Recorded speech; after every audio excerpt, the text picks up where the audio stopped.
Maiden চ্যানেলে আপনাদের সবাইকে স্বাগতম জানাচ্ছি। আজকে আমাদের প্রথম গল্প হলো গল্পের নাম এক টুকরো মায়া, পর্ব 1। আজ ঘরের পুরনো কাগজের স্তূপ থেকে কিছুটা গাঁজা খুঁজে পেলাম। জানি না কবে কখন এটা সংগ্রহ করেছিলাম। আজ প্রায় 6 বছর হয়ে গেল। সেই সব দিনগুলোর স্মৃতি আমি মস্তিষ্ক থেকে ধীরে ধীরে মুছে ফেলেছি।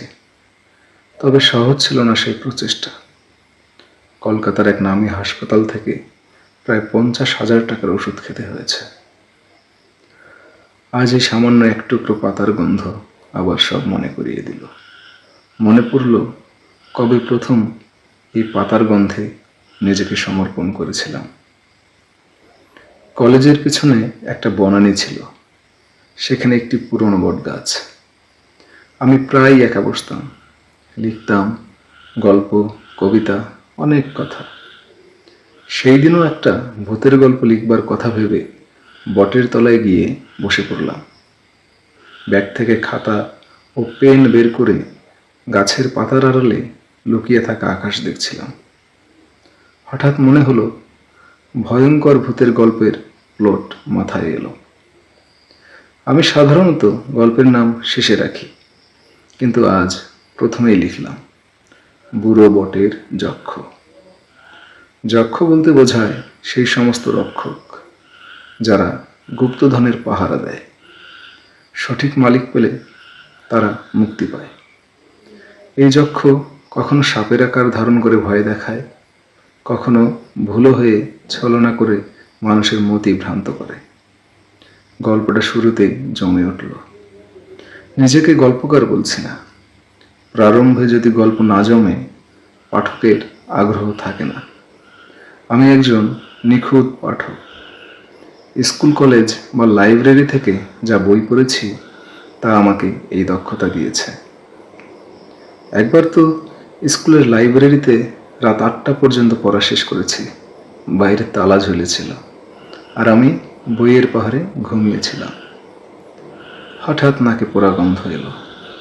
সেই স্থানটি এতদিন একা ছিল, কেউ আসে না। আবার লিখতে বসতে চাইলাম না। মনের ওই এক দোষ, একবার বাধা পড়লে সমাপ্ত। কিন্তু প্লট থামানো উচিত নয়, তাই খাতা বটগাছের গোড়ায় রেখে পেপারে শুয়ে পড়লাম।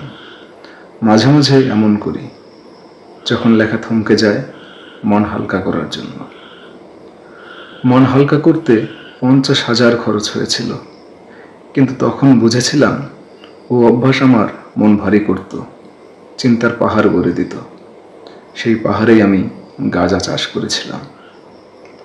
কিভাবে করেছিলাম অল্প কথায় বলি। বটগাছের তলায় সূর্য অস্তাচলে। সাপ পোকামাকড়ের ভয়ে সব গুছিয়ে ব্যাগে ভরে হাঁটা দিই। হঠাৎ মনে হলো সিগারেট ধরাতে লাইটার লাগবে। বাবার টাকায় সিগারেট সহজে কেনা সম্ভব নয়। লাইটার কুড়িয়ে নিতে গিয়ে দেখি ঘাসের ভেতরে লুকানো সিগারেট। যক্ষের সম্পত্তি হাতিয়ে নেওয়ার মতোই সব নিয়ে পালালাম। রাতের খাবার খেয়ে ছাদে হাঁটাহাঁটি। গল্পের প্লটে ধোয়া দিতে আধখানা সিগারেটে মস্তিষ্ক শীতল করি। সেই রাতে আমি রাজা। প্যাকেটে 10টি সিগারেট, স্বাদ আলাদা। ছাদ থেকে ফিল্টার নেচে ফেলি না। বটগাছের গোড়ায় টবে জল দিয়ে ঘরে চলে আসি। খাতা বের করে গল্প লিখি। 2 ঘন্টায় গল্প শেষ। 1 ঘন্টা চোখে জল ধরে পড়ি। জীবনের সেরা সৃষ্টি। আনন্দে ছাদে আরেকটি সিগারেট ধরালাম। ঘুমিয়ে পড়ি। মায়ের ডাক সকাল 9টা। তড়িঘড়ি উঠে দেখি পকেটে সব ঠিক আছে। বাবা ঘরে এসে খাতা পেয়ে পড়লেন। প্রকাশককে ডেকেছেন, মিনিট 15-এর মধ্যে আসবেন। আমি হাত মুখ ধুয়ে ভদ্রভাবে বসি। বাড়িতে মহাভোজ। বাবা নিজে হাতে সিগারেট বাক্স আর ছাইদানি উপহার দিলেন। লজ্জা লাগলো না, গর্ব পেলাম। বই প্রকাশের কিছুদিনের মধ্যে খ্যাতি ছড়ালো। 500 কপি বিক্রি, পুনর্বার প্রিন্ট। প্রকাশক খুশি, উপহার হিসেবে গাড়ি। এখন মাসে 200 পৃষ্ঠার গল্প লিখতে হয়। খ্যাতি আছে, কিন্তু লেখা নিজেরই দায় মনে হয়, তাই ঘরে সব ঢেলে সাজাই। ভাঁজ করা পেপারের মধ্যে ফিরে আসে সেই গোল্ড ফ্লেকের প্যাকেট। সেই সিগারেটই লিখেছিলাম বুড়ো বটের যক্ষ। তাই আবার সিগারেট ধরালাম, এবার ঘরে বসেই। বাবা মা 3 তলার ঘরে, আমি একা 2 তলায়। সেদিন আরেকটি গল্প লিখলাম। প্রকাশক এলো, ভালো গল্প দেওয়ায় মন ভালো। গাড়ি নিয়ে গঙ্গার ঘাটে গেলাম, পল্টন সঙ্গী। গন্ধ এলো নাকে। পল্টন বলল, ওরা গাঁজা খাচ্ছে। মাথার ভেতরের জট খুলে গেল। সেই দিন থেকে নিয়মিত গাঁজা খাই, তাবুর গল্প লিখি। দার্জিলিংতে প্রকাশকের বাড়িতে নিমন্ত্রণ, রাতের ঘটনা, হাসপাতাল, সব অজানা। বাবা মা চিন্তিত, পল্টন সব জানায়। 6 বছর পরে আবার সব মনে পড়ল। কিন্তু নগ্ন হয়ে ঘর থেকে বের হওয়ার ঘটনা মনে পড়ল না।